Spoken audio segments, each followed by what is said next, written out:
Bismillahirrahmanirrahim.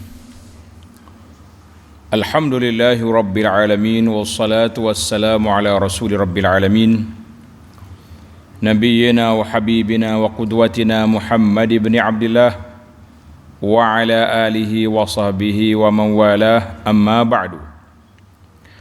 Alhamdulillah, para jemaah sekalian, kita teruskan perbincangan kita dalam kitab Hikayatun Fiqhiyatun Mukhtarah, cerita-cerita fiqh yang dipetik daripada hadis Nabi sallallahu alaihi wasallam, di mana kisah kita pada kali ini iaitulah kisah beberapa orang sahabat. Dalam riwayat dalam kisah kita ni ada dua sahabat yang suka baca surah Qul Huwallahu Ahad dalam solat. Bila dia solat mesti Qul Huwallahu dia baca. Kemudian dia sambung dengan surah lain. Jadi kita tengok apakah perbuatan sedemikian itu suatu perbuatan yang menjadi amalan daripada Nabi sallallahu alaihi wasallam ataupun menunjukkan keharusan. Itu tajuk kita, iaitulah kumpul dua surah dalam satu rakaat solat fardu. Kalau solat sunat banyak. Hikayat yang ke-31 dalam siri kuliah kita. An Anasin radhiyallahu anhu, kana rajulun minal ansar ya'ummuhum fi masjid Quba.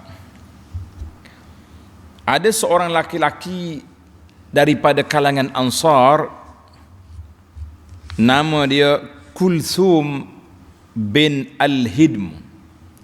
Payah sikit. Kalau kita orang Melayu ni Kalsum, dia Kulthum, kaf lam tha, Kulthum bin Al-Hidm Al-Ansari. Lepas ni kita cerita dia. Dia ni menjadi imam di Masjid Quba.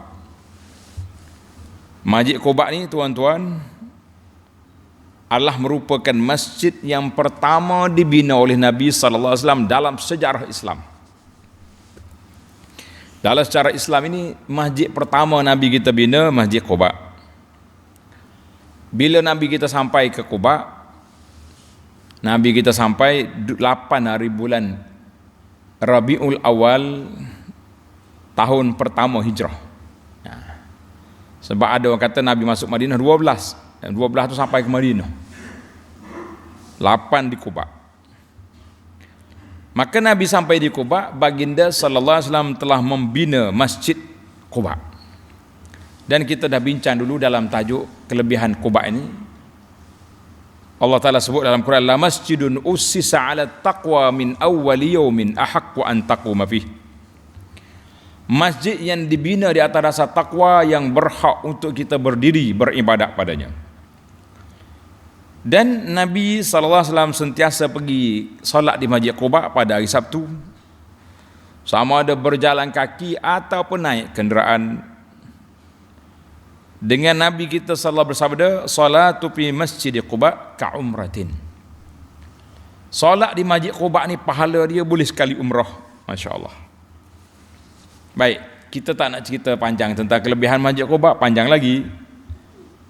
Tajuk kitanya Kulthum ni radhiyallahu anhu, wa kana kullama iftataha suratan yaqra bihima lahum fi salati mimma yuqra'u bihi iftataha bi qul huwallahu ahad hatta yafragha minha. Dia punya cara tabiat dia, setiap kali dia jadi imam, lepas pada Al-Fatihah dia akan mula dengan Qul Huwallahu Ahad sampai ke akhir. Kemudian barulah dia baca surah lain. Tak kira dia nak baca surah apa, panjang, pendek. Yang penting Fatihah, Qul Huwallahu Ahad, baru surah. Wa kana yasna'u dzalika fi kulli rak'atin. Setiap rakaat gitulah dia. Fakallamahu ashabuhu faqalu, ya Kulthum, Sahabat-sahabat dia bagi bercakap, Tuan, taftatihu bihadhihi surah. Mu suka benar baca surah ni, surah Qul Huwallahu Ahad ni, surah Al-Ikhlas. Thumma la tara annaha tujzi'uka. Mu ingat surah ni tak cukup lagi ke? Hatta taqra'a bi ukhra, sehingga tuan baca surah lain. Kalau mengikut dalam sunnah cukup dah tu. Fatihah, Al-Qul Huwallahu Ahad cukup. Tapi dia ada setiap rakaat Fatihah, Qul Huwallah, baru surah lain. Fa imma taqra'u biha, sahabat dia tanya, sama ada membaca surah ini, wa imma an tad'a wa taqra'a bi ukhra, ataupun kamu tinggalkan baca surah ni, pergi baca surah lain. Muka sahabat lain pun belajar juga. Faqala ma ana bitarikiha. Oh, sudah. Kata di Kulsum, tidak, aku tidak akan tinggalkan baca surah Al-Qul Huwallah ini. Oh. Kenapa? In ahbabtum an ummakum bidzalika fa'altu. Kalau mau nak suruh aku jadi imam masjid ni, inilah cara aku. Wa in karihtum taraktukum. Kalau kamu tak suka, aku letak jawatan. Sudah. Kulsum bagi kata putus. Mau nak suruh aku jadi imam, ikut cara aku. Tak suka, aku berhenti, bagi orang lain jadi imam. Ya senang ya. Pak kita hari ni, Pak Yah nak letak jawatan. Tak. Kecuali jawatan imam. Jawatan imam ni ramai orang suka letak jawatan. Dia susah sikit letak jawatan. Sebab apa kena tanya imam yang letak jawatan lah. Wa kanu yarawna annahu min afdalihim. Orang-orang Quba telah memilih Syekh As-Sahabil Jalil Kulsum ni kerana dia punya kelebihan yang besar. Nabi SAW sampai di Quba, duduk di rumah dia. Dia orang terawal yang terima kedatangan Nabi SAW. Rumah dia ditumpangi oleh Nabi. Mana ada kedudukan dia tu. Tapi dia cabar, kalau mu tak suka, aku berhenti. Tak boleh. Mana boleh berhenti, kan? Wa karihu an ya ummahum ghairuhu. Jadi orang Quba tak mau orang lain jadi imam. Jadi dalam perbincangan kita nanti, kata di para ulama hadis, boleh jadi dia ni Nabi lantik. Tak ummuhum Kulsum. Mu jadi imam sini. Tiba-tiba kita nak tukar, jangan main.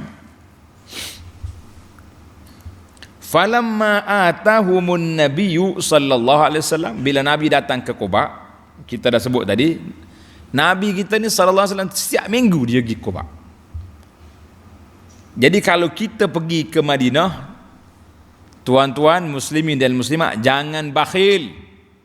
Pergi ziarah Quba, solat di sana. Nabi kita setiap minggu pergi. Ada setengah orang ni masya-Allah, bila kita ajak pergi Quba, Ustaz, ini kali yang ke-20 saya datang Madinah. Dia tak tahu Nabi duduk di Madinah. Tiap minggu pergi ke Quba. Awak baru 20 kali mari, sudah sombong? La. Kita kata maaf lah tuan, boleh jadi dia tak tahu kelebihan. Bila kita cerita, insya-Allah mereka akan ikut. Dia ingat pergi Quba ni macam pergi beli buah tamar. Nyak lenton itu arak masuk kebun tamar tu. Kebun tamar satu, bah mari beratus. Jam oleh.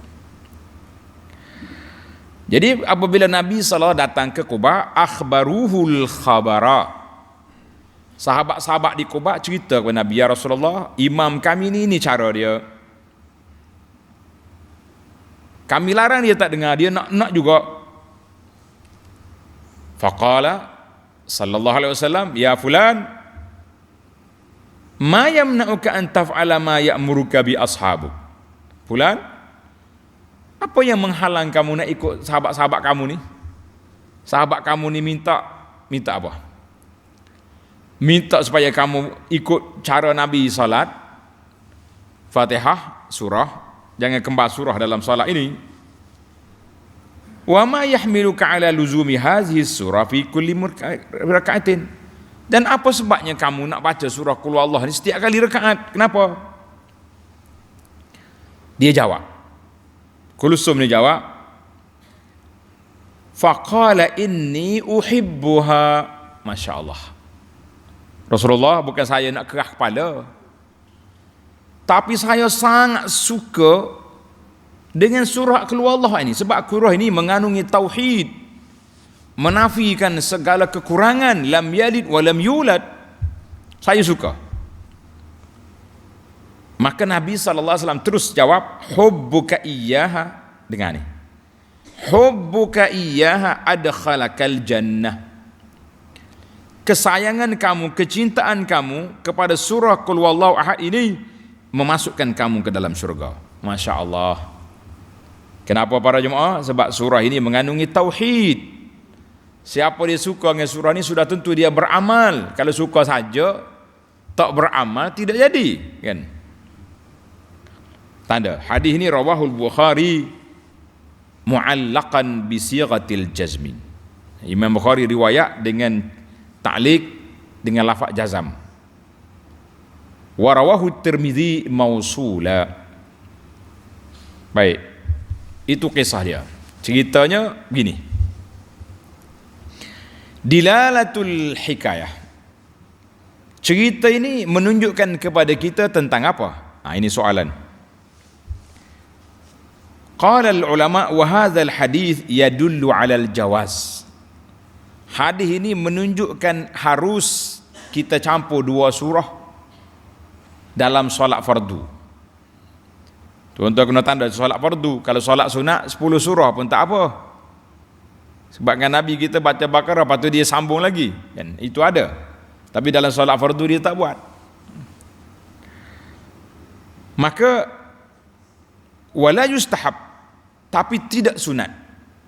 Laisa min hadiyin Nabi, bukan daripada cara Nabi sallallahu alaihi wasallam solat dia jamak dua surah itu ataupun berterusan dia buat seperti itu. Cuma kenapa dia jadi harus? Sebab perbuatan Kulthum ibnul Hadmi ini telah diikrar oleh Nabi sallallahu alaihi wasallam, maka dia sudah menjadi dibenarkan. Kalau salah Nabi larang. Tapi kata di para ulama, untuk menunjukkan sunnah itu kita kena tengok Nabi buat ke tidak. Jawabnya tak. Bukan Nabi daripada hadirin Nabi sallallahu alaihi wasallam cara itu, maka kita juga tidak digalakkan sedemikian. Tapi kalau kita tak hafal, tak ingat dah surah, hak kita ingatnya 2-3 surah, wal asri inna ataina, bacalah hak tu pun dah tak ada hak lain dah. Ataupun kita ingat keluar Allah, ya baca keluar Allah 4 rakaat, tak apa, kan? Itu dia panggil, ini dalam waktu pilihan, bukan waktu terdesak ataupun darurat. Minal mawdu'il lati tusar, di antara isu yang diperbincangkan 10 perkara. Yang pertama, rawi hadis nama dia Anas. Siapa dia Anas? Dengar ni. Anas gelaran dia Abu Hamzah.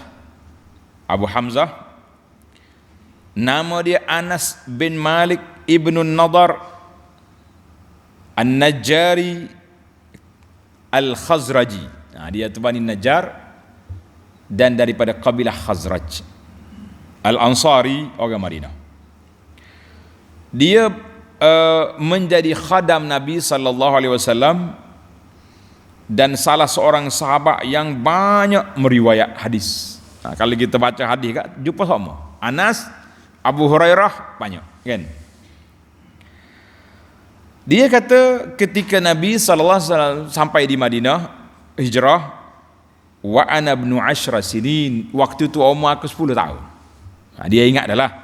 Budak umur 10 tahun ni ingat dah, kan? Tapi kalau kecil tak ingat.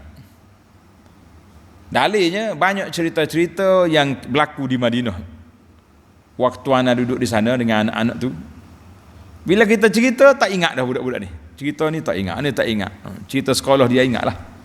Maknanya budak bawa rendah sangat tak ingat. Tapi anak ni umur 10 tahun, 10 tahun dia ingat dah. Pasal itulah Nabi kata 10 tahun ni kena pulas telinga dah.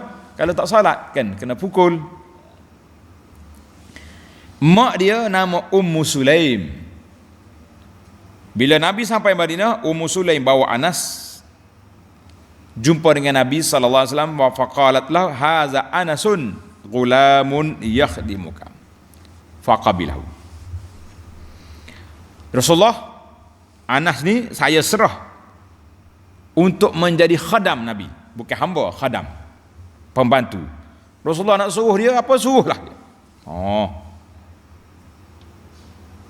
Maka ada katanya dia minta Nabi, ud'ulah, doakan dia ya Rasulullah.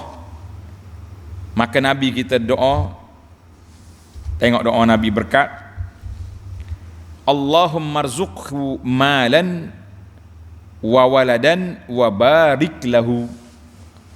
Apa doa dia? Allahumma urzuqhu malan, ya Allah rezekikanlah kepada Anas ini harta, banyak harta yang halal, yang baik. Wa walada, ramai anak. Wa barik lahu, dan berkatilah hidup dia. Kita ingat ni. Hak semalam pula pasal jenis kena doa panjang umur, miskin, kena fitnah. Hak ni Nabi kita doa berkat, ramai anak, rezeki murah. Masya Allah, tabarakallah. Maka Anas ni sempat berkhidmat kepada Nabi sallallahu alaihi wasallam selama 10 tahun. Mula-mula Nabi sampai Madinah sampai Nabi wafat. Nabi panggil dia Abu Hamzah. Dan Nabi banyak bergurau dengan dia. Nabi kata, ya Zal Uzunaini. Satu hari Nabi suruh Anas pergi buat benda. Anas pergi jumpa dengan kawannya, main situ. Budak. Nabi lalu tengok Anas duduk sini. Nabi kata, mau pergi ya? Anas dah pergi? Belum. Nabi kita pergi telinga dia, ya Zal Uzunaini. Budak ada 2 telinga. Kenapa tak dengar aku suruh? Itu je.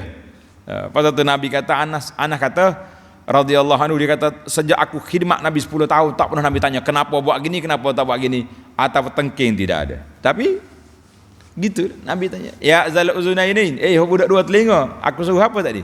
Itu je.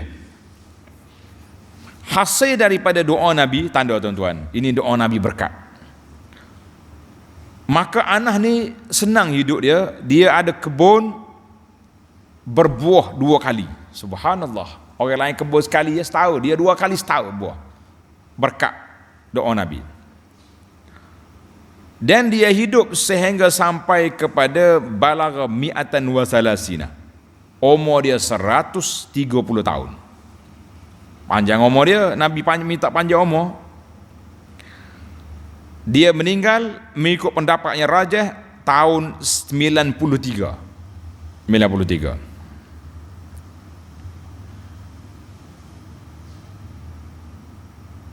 Dan bukan 30 tahun, maaf. Kalau 93 tak cukup. Balagha mi'atan wa salasa. Betul balik. Asya umur dia 103 tahun. Mi'atan wa salasa, bukan salasin.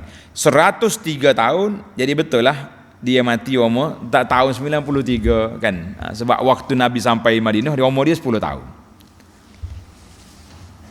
Di rumah dia, di qasar dia di Basrah, dan dikebumikan di sana.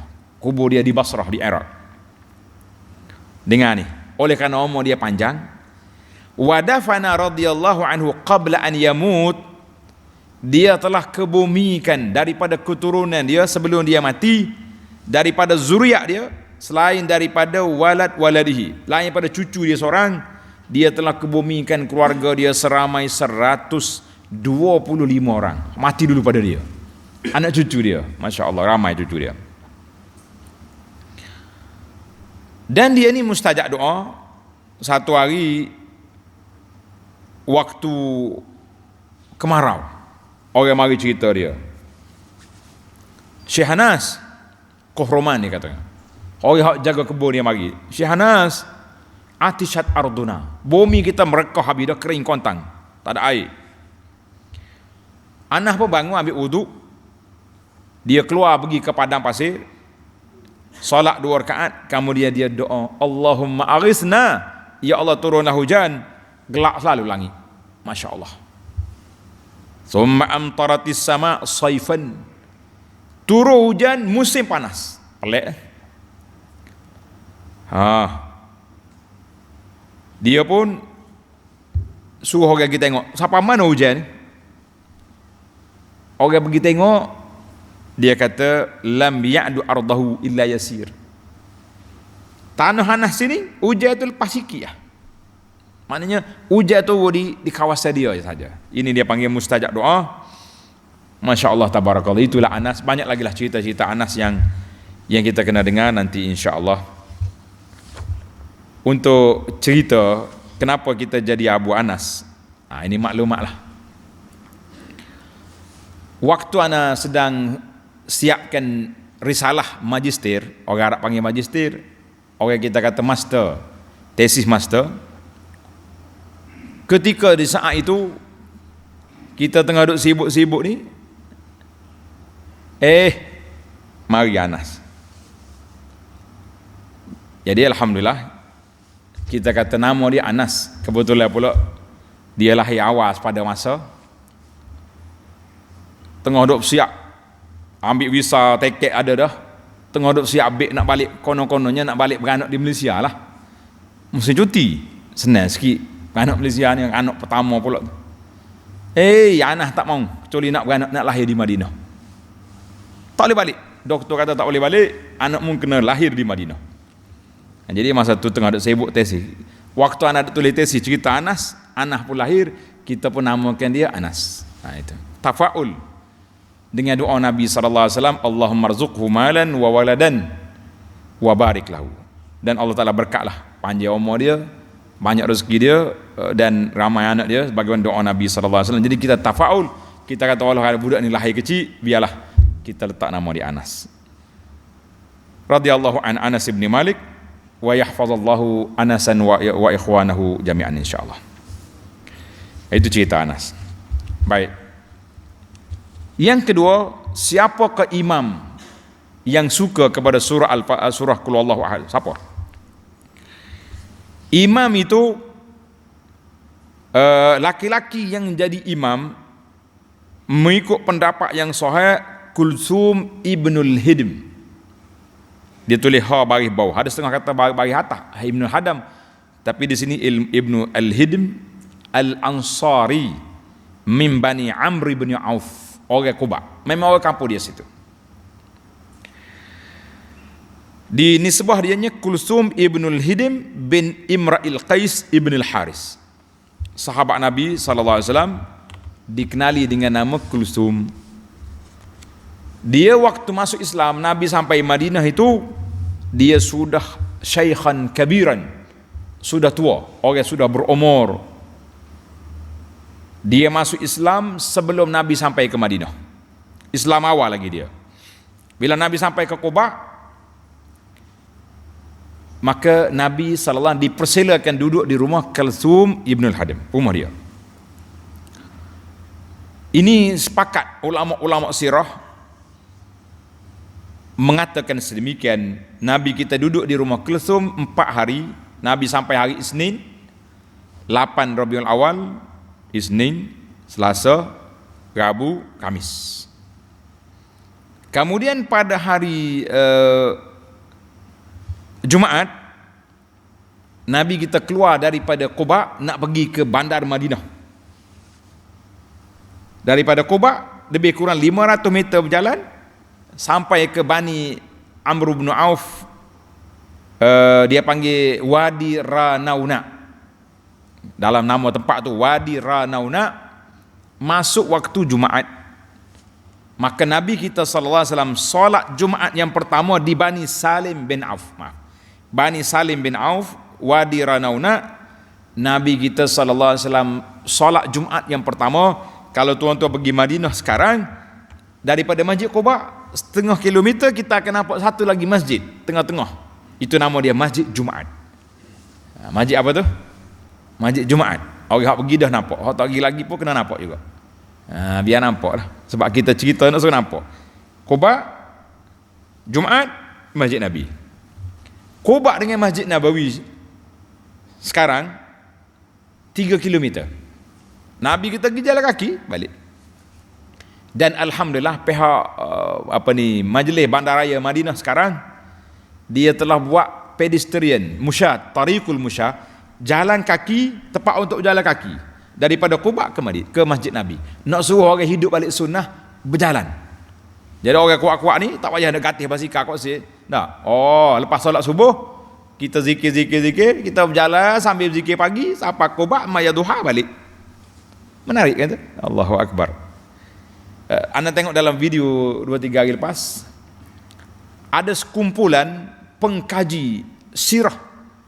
Dia panggil Ma'alimul Madinah. Dia buat kajian ala khutal Habib, mengikut jalan hak Nabi kita berjalan, laluan hijrah daripada Mekah, berjalan pusing sana pusing sampai ke Madinah. Mereka berjalan kaki selama 17 hari baru sampai Madinah. Nabi kita berjalan 8 hari je. Cuma waktu hijrah tu lebih sikit lah, sebab dia pusing dulu ke Quba, ke Gua Thur, pusing. Jadi sekitar dalam dekat 10 hari. Itu je beza. Alhamdulillah. Tufiya Kulsum Ibnul Hadam, wafat dia, mati dia sebelum peperangan Badar. Awal lah mati. Dikatakan orang yang pertama mati di kalangan sahabat Nabi sallallahu alaihi wasallam selepas Nabi tiba di Madinah, dan dia tak sempat satu pun peperangan, tak sempat hadir kerana dia mati sebelum berlaku Badar. Awal lah, Badar berlaku Ramadan tahun yang kedua, dia mati awal lagi. Jadi kata At-Tabari, dia ni orang yang pertama mati di kalangan Ansar, orang yang pertama mati di kalangan Muhajirin, Uthman bin Maz'un. Nah, hak ni Madinah. Jadi selepas pada Nabi kita berpindah daripada rumah dia pergi ke Madinah, pergi ke bandar Madinah, maka di sana Nabi kita tinggal di rumah orang lain pula, di rumah Abu Ayyub Al-Ansari, nama dia Khalid bin Zaid. Tinggal depan masjid Nabi tu ada rumah Abu Ayyub. Rumah Kalsum duduk di depan masjid Quba. Kalau kita pergi sekarang ada orang tunjuklah, dia kata sinilah lebih kurang mauqi' tempat Nabi tinggal di rumah Kulsum radhiyallahu an jami'is sahabah. Naam. Dan dia mati sebelum matinya As'ad bin Zurarah. Mana awal-awal belaka mati pejuang-pejuang Islam ini. Naam. Baiklah, kita pergi kepada hukum hikayat fiqh. Di mana fiqhnya? Yang pertama, qiraatul Fatihah fi kulli raka'atin. Baca Fatihah pada setiap rakaat itu adalah merupakan fardu, rukun. Rukun solat dia panggil rukun qauli, iaitulah baca Al-Fatihah. Hadis Ubadah ibn Samit radhiyallahu anhu, sabda Nabi sallallahu alaihi wasallam, la salata liman lam yaqra bi Fatihatil kitab. Tak sah salat, tidak sempurna solat mana-mana orang yang tak baca Al-Fatihah dalam solat dia, kecuali makmum yang masbuk. Itu dia dimaafkan sebab imam tolong baca bagi pihak dia, itu lainlah. Hadis ini rawahul jamaah wa huwa hadisun sahih. Dan juga hadis Abu Hurairah, man shalla salatan lam yaqra fiha bi ummil Quran, siapa dia solat dia tak baca ummul Quran, wa fi riwayatin bi Fatihatil kitab fahiya khidajun, maka orang itu orang yang rugi. Khidaj maknanya tidak jadi. Khidaj ay naqisah, tak sah dia punya solat dia. Hadis ini rawahu Ahmad wa Syaikhan. Dan lain lagi hadis menunjukkan bahawa Nabi kita sallallahu alaihi wasallam baca Al-Fatihah setiap rakaat. Jadi tak bolehlah kita nak pegang dengan setengah mazhab tu. Ada mazhab contoh mazhab Abu Hanifah contohnya, dia kata faqra'u ma tayassara kan. Jadi kita, ataupun kalau orang tu belakang imam baca kuat, tak payah lagi dia baca, kita tetap berpegang dengan pandangan ini yang mengatakan kena baca walaupun imam baca kuat. Ada khilaf situ, tapi khilaf ini yang terbaiklah. Sebab hadis yang kata tak baca tadi, siapa tak baca Al-Fatihah maka solat dia khidaj, solat dia naqis, tidak sempurna. Itu hadis yang kuat. Baik, kita pergi pada masalah yang keempat, wa ammal qira'atu ba'dal Fatihah. Nah, bacaan selepas daripada Fatihah kita nak baca apa? Fal amru fiha muttasi'. Kata di para ulama, di sini luas. Lepas pada Fatihah tu mau pilih nak baca nak baca apa? Oh. Jadi orang tahu dah sini. Kitab fiqh telah menyebut beberapa cara bacaan Nabi sallallahu alaihi wasallam dan para sahabatnya dan orang-orang yang soleh dalam solat. Tanda. Yang pertama, baca ayatan wahidah. Lepas Fatihah, waladhdallin amin, dia baca satu ayat je. Allahu akbar, rukuk. Ada lagu tu. Yang kedua, baca lebih dari aksar min ayat, lebih pada satu ayat setiap rakaat, ada juga. Yang ketiga, baca qiraah surah wahidah, satu surah dia baca. Dan rakaat yang kedua dia ulang balik surah yang sama, ada. Boleh juga. Mana kalau dia surah ayat surah rakaat yang pertama qul huwallahu ahad, rakaat yang kedua lepas Fatihah qul huwallahu pula. Dal qiraah ba'dal Fatihah fil ula, baca surah selepas daripada Fatihah tu rakaat yang pertama dan surah lain rakaat yang kedua, ada. Itu biasa kita buat macam tu kan. Lepas Fatihah kita baca surah lain. Wal asri, surah yang rakaat yang kedua inna ataina contohnya. Yang kedua, baca satu surah dibahagikan dua rakaat. Maknanya satu surah bagi dua rakaat. Ada orang baca lagi tu. Dan ada juga yang baca awal surah, akhir surah. Ada. Macam kita baca tadi. Lillahi ma fis samawati, itu akhir surah. Ada orang baca awal surah. Dia baca, contohnya baca awal surah Kahfi, lepas tu rakaat yang kedua innal ladzina amanu salakan. Akhir surah Kahfi, ada juga. Ada yang baca syai'un minal Quran. Jadi dia baca surah yang panjang. Rakaat yang pertama surah yang pendek, yang kedua para ulama kata muttasi', benda tu ada keluasannya, tidak jadi masalah. Jadi ada orang baca satu ayat ya, dia ulang ayat tu juga, ada juga. Yang pentingnya kita kena baca ikut tartib mushaf. Tartib mushaf maknanya jangan tukar, jangan qul a'udzu birabbin nas patut balik mula qul ya ayyuhal kafirun. Itu dipanggil tidak boleh lagi tu. Dia panggil tangkis. Hak tu songsang. Ambil hak ekor give depan lah. Kita mesti tartib turun atas ke bawah, wadduha ke bawah gitu. Itu dia panggil tartib. Jangan mai tukar kan. Tapi kalau salah, ni anak jumpa dah ni. Kita semua jadi airport tak silap. Mari Pak Arab nak jadi tu imam. Kita tak kena berlawan dengan dia, kata fadal tadi. Rakaat yang pertama lepas Fatihah qul ya ayyuhan nas. Qul a'udzu birabbin nas. Surah An-Nas. Qul a'udzu kata sudah. Rakaat yang kedua dia nak baca apa pula? Lepas pada Fatihah rakaat kedua dia senyap mata. Baca pula kalau surah. Mana itu dia. Jangan tangkis, mana jangan bawah ke atas. Itu tidak tertib, macam tidak panggil tidak sunnah cara itu. Baik. Yang kelima, tidak terdapat riwayat yang Nabi kita sallallahu alaihi wasallam jamak dua surah dalam solat fardu. Tapi dalam solat sunat, na'am. Banyak kadang-kadang surah panjang-panjang dia campur.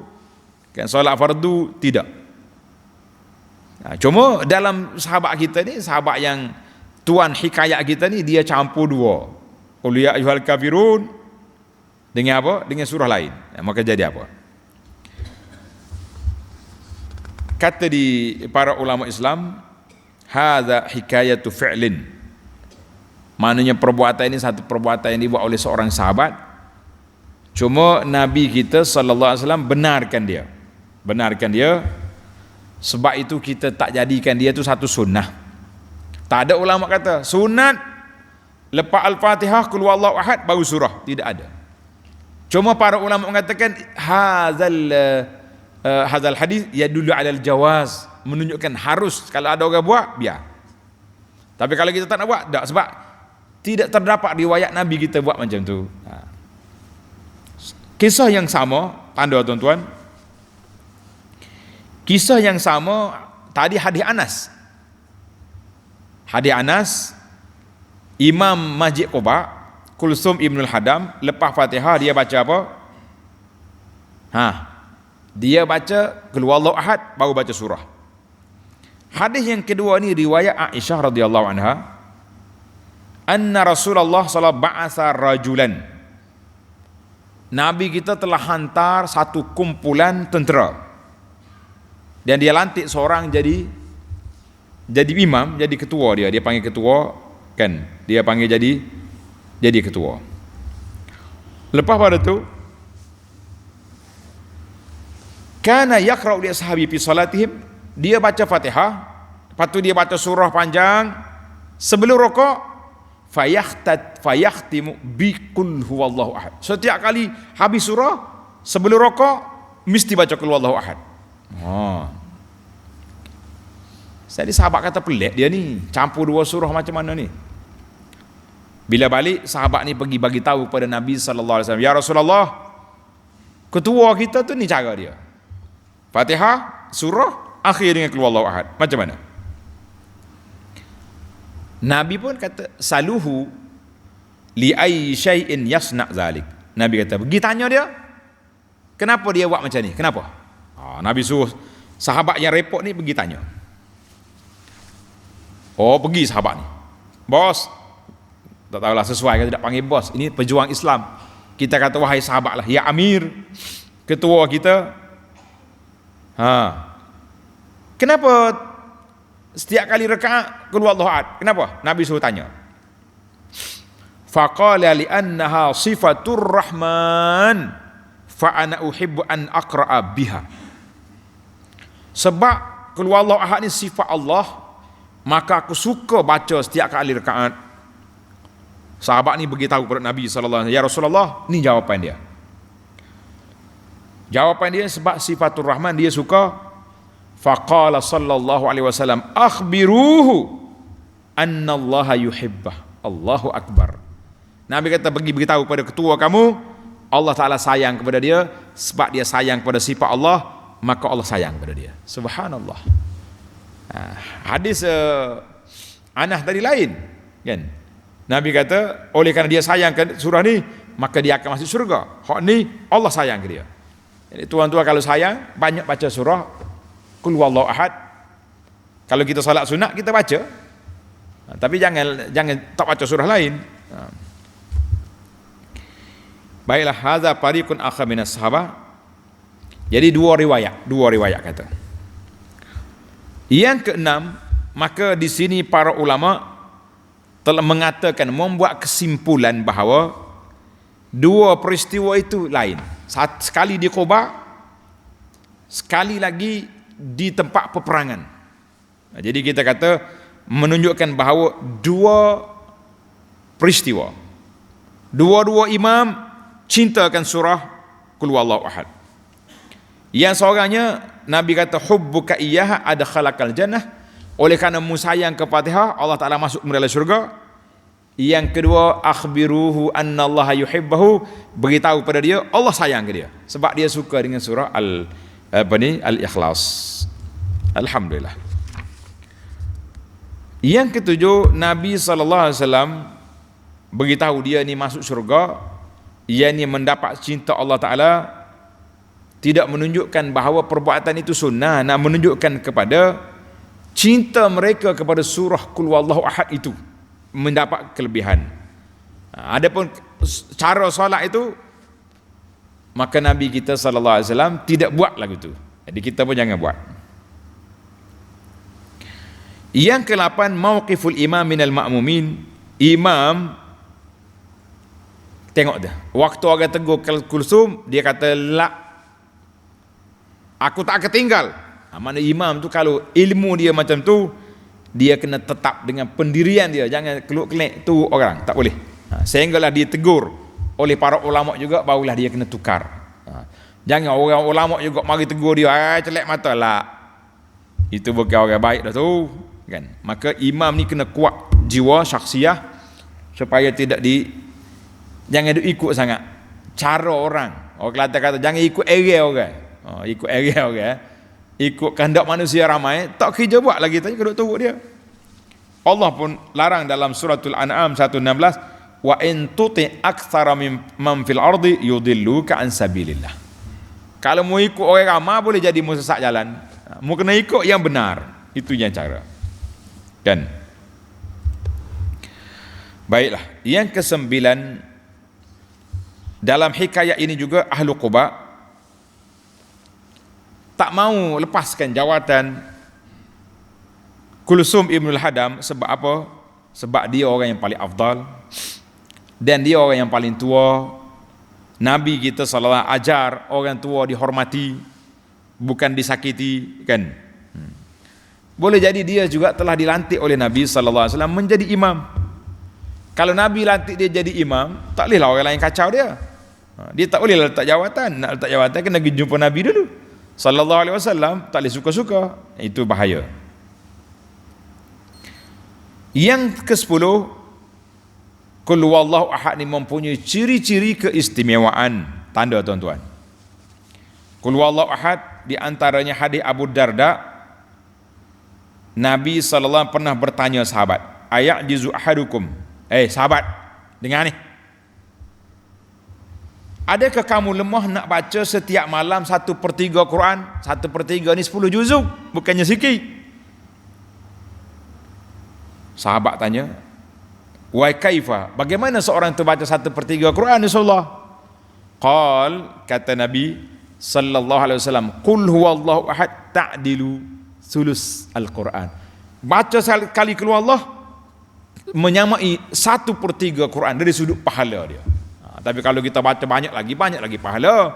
Setiap huruf 10 gandaan kan. Cuma nak bagi tahu kelebihan Al-Fatihah. Kelebihan suratul Ikhlas, qul huwallahu ahad. Baik. Maknanya kalau kita baca 3 kali, pahala dia banyak mana?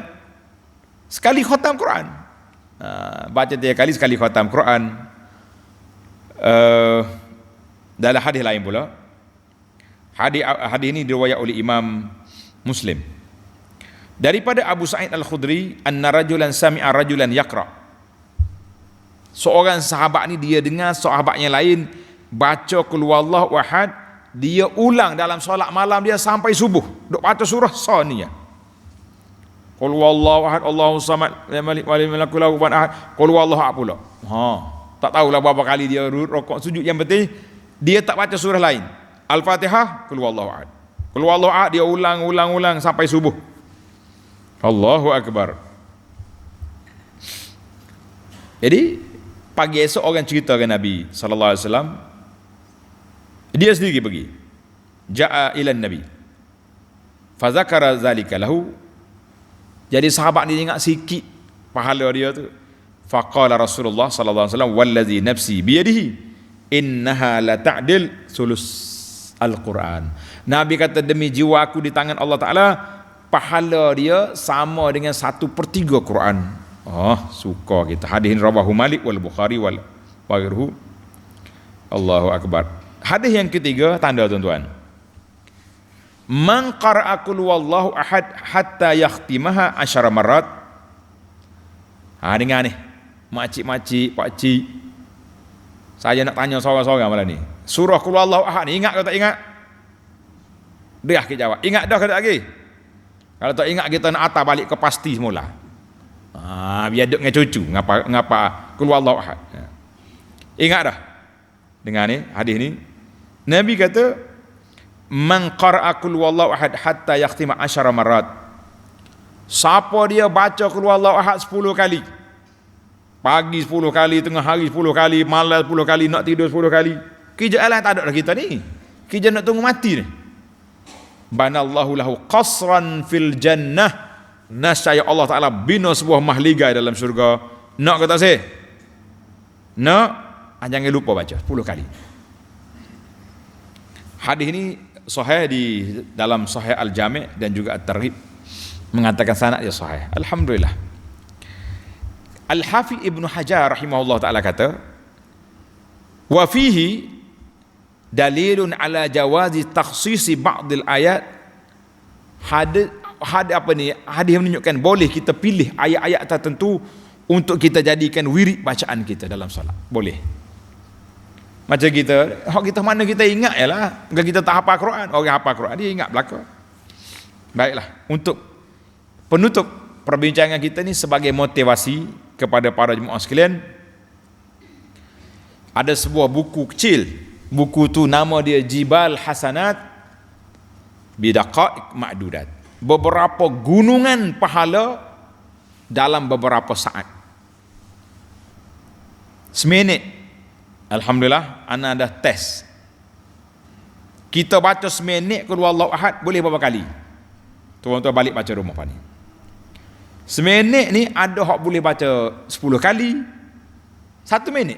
Bismillahirrahmanirrahim. Qul huwallahu ahad, Allahus samad, lam yalid wa lam yulad wa lam yakul lahu kufuwan ahad.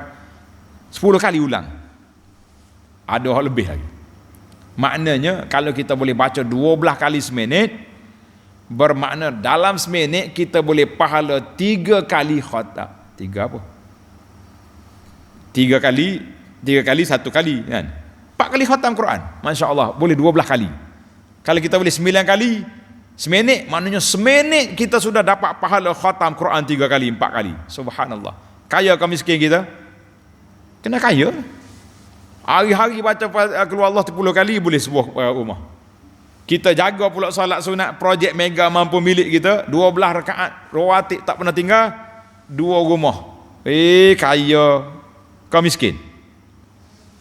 Kaya kalau buat. Kalau tidak miskin hangi kita ni dalam bab ibadat.